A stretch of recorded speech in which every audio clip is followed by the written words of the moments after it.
नमस्कार दोस्तों, मैं अंकुर उपाध्याय स्वागत करता हूं आप सभी का एक बार फिर से अपनी नई वीडियो में।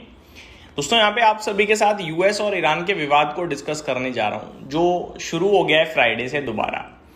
फ्राइडे को सबसे पहले ईरान की तरफ से एक्शन हुआ, फिर अमेरिका ने ईरान पे एक्शन लिया, ईरान ने रेटिलिएट किया और अभी करंट सिचुएशन में स्ट्रेट ऑफ हॉर्मोज पे चीज़ें नॉर्मल नहीं है, ऐसी रिपोर्ट बता रही हैं।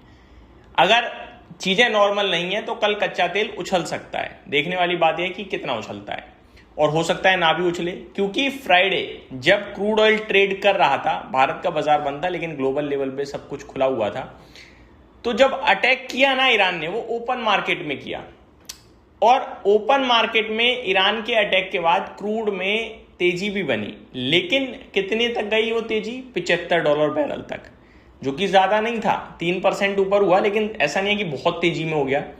मोर इंपॉर्टेंटली वो तेजी मात्र 10 मिनट टिकी, वापस से $72 हो गया क्रूड।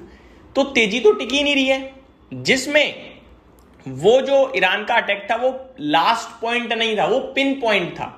उसके बाद यूएस का रेटिलिएशन आ गया, उसके बाद ईरान ने वापस रेटिलिएट किया है। अब ये सारी चीजें क्लेम कर रहा है यूएस, ठीक है। तो कहने वाली बात यह है कि अगर कच्चा तेल ऊपर जा ही नहीं रहा है तो परेशानी नहीं है, लेकिन क्यों नहीं जा रहा है ये सवाल खड़ा कर रहा है, और इसी से बाजार नर्वस है, जिसकी वजह से हो सकता है एक सेल ऑफ आ जाए। अब डिटेल समझते हैं एक एक करके, स्टेप बाय स्टेप। सबसे पहले Iran attacked commercial shipping.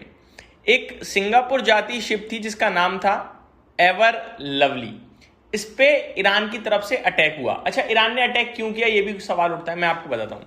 Iran ने कुछ दिन पहले सबको वार्निंग दी थी कि देखो, स्ट्रेट ऑफ हॉर्मोज में मैंने एक रूट ओपन किया हुआ है, उससे शिपिंग जाए, और यूएस और गल्फ कंट्रीज ये क्लेम कर रही हैं कि स्ट्रेट ऑफ हॉर्मोज पूरी तरीके से ओपन है, नेविगेशन पूरी तरीके से फ्री है, आप वहां पे कहीं से भी जाओ। लेकिन ईरान ये नहीं चाहता, ईरान चाहता है कंट्रोल स्ट्रेट ऑफ हॉर्मोज पे। तो उसने कहा कि भैया एक रूट है, उससे जाओ, बाकी किसी जगह से अगर गए तो मैं अटैक करूंगा, ठीक है, ये कहा ईरान ने। अब जो शिप्स हैं वो दूसरे रूट से भी जा रही हैं, क्योंकि यूएस और गल्फ कंट्रीज कह रहे हैं। तो जब दूसरे रूट से कोई शिप जा रही थी, उसमें अटैक कर रहा है ईरान, ऐसा अमेरिका दावा कर रहा है। और उसी अटैक में एक शिप पे अटैक हुआ जिसका नाम है, सिंगापुर की शिप थी, नाम था एवर लवली, उस पे अटैक हो गया, एक ड्रोन उस पे जाके लगा, शिप के अपर डेक पे जाके वो ड्रोन लगा, जिसकी वजह से शिप को हानि पहुंची है। लेकिन क्रू मेंबर्स सेफ थे, सारे के सारे, कोई इंजर्ड नहीं हुआ, और वो शिप भी इतनी डैमेज नहीं हुई कि वो वहीं पे खत्म या डिस्ट्रॉय हो जाए। वो शिप अपनी मंजिल तक भी पहुंच गई है जहां उसे पहुंचना था, लेकिन अटैक हुआ। जिसके बाद क्या हुआ, यूएस ने रिस्पॉन्ड करा। कैसे करा? In response the US military CENTCOM carried out air strikes on Iranian military targets, including missile and drone storage facility, coastal radar installation, surveillance infrastructure, some air defense and naval assets linked to operation around Hormuz.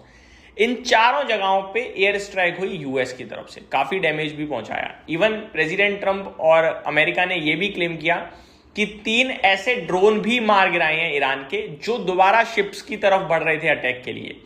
ये सब हुआ। फिर president Trump ने ये सब होने के बाद बोला कि ईरान ने सीज फायर का वायलेशन किया है, और ये बिल्कुल अच्छी बात नहीं है। Trump stated that Iran had violated the recently negotiated cease fire bye attacking commercial vehicles.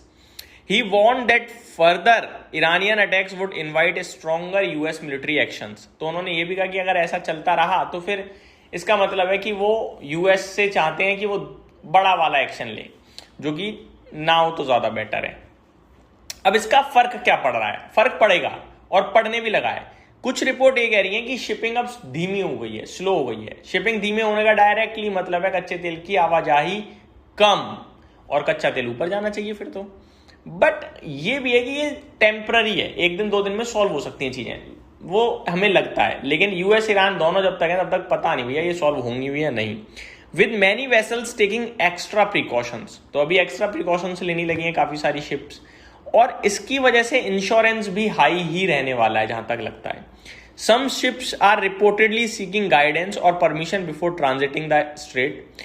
Despite the tension, the strait remains open and oil exports continue, although security has been significantly tightened. ये जो कुछ भी हो रहा है ना, इन सब में अच्छी बात है कि स्ट्रेट ऑफ हॉर्मुज ओपन है, शिप्स अभी भी आ रही हैं जा रही हैं, लेकिन थोड़ा प्रिकॉशंस लेने लगी हैं, पहले पूछताछ कर लेती हैं, बातचीत कर लेती हैं, जाए ना जाए, इस तरीके की चीजें, और सिक्योरिटी थोड़ी बढ़ा दी गई है। ये सब कुछ हो रहा है। तो कहने वाली बात यह है, टेंशन का माहौल है लेकिन हॉर्मोज ओपन है, कच्चा तेल आ जा रहा है लेकिन थोड़ी ज्यादा सावधानी के साथ, ये सब कुछ हो रहा है। इसीलिए कच्चा तेल ऊपर नहीं जा रहा है आई थिंक, बट परेशानी अगर है तो फिर कहीं ना कहीं थोड़ा मार्केट नर्वस हो सकता है किसी भी वक्त।